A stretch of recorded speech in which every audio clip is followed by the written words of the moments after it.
যেই বাবার উসিলা পৃথিবী দেখলা, দুনিয়া দেখলা, সেই বাবাকে আজকে রক্তাক্ত করলা কেন? সম্পদের জন্য। আসলে এরা তো মানুষ নামের অমানুষ। এই সন্তান থাকার চেয়ে না থাকাই ভালো আমার কাছে মনে হয়। যেই বাবা নিজের রক্ত পানি করে সন্তানদের বড় করে কোলে পিঠে করে মানুষ করে, যেমনই করুক, আজ যে সম্পদের জন্য রক্তাক্ত করছে সেই সম্পদ তো বাবার সম্পদ। তাহলে এই এই সন্তান কেমন সন্তান হইল? বাবা যায়,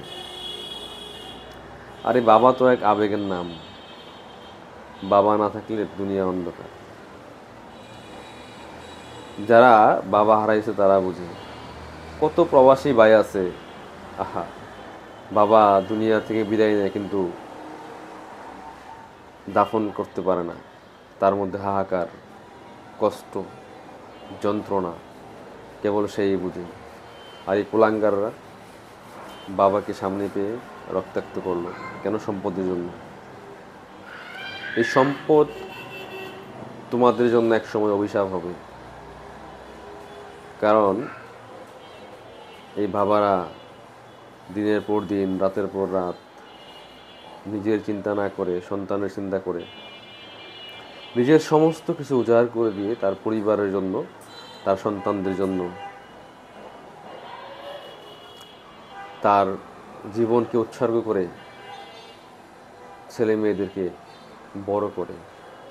তার প্রাপ্য কি এটা হওয়া উচিত? এটা কখনোই হওয়া উচিত না।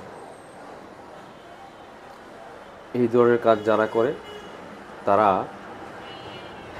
তারা আসলে তারাও তো বাবা। কেমন বাবা? মনে রেখো, কর্মফল খুব ভয়ঙ্কর, খুবই ভয়ঙ্কর। ফিরে আসবে তোমার কর্মফল তোমার কাছে আবার। শুধু একটু সময়ের ব্যাপার, শুধু একটু সময়ের ব্যাপার। অপেক্ষা করো, খুব বেশি দেরি নয়।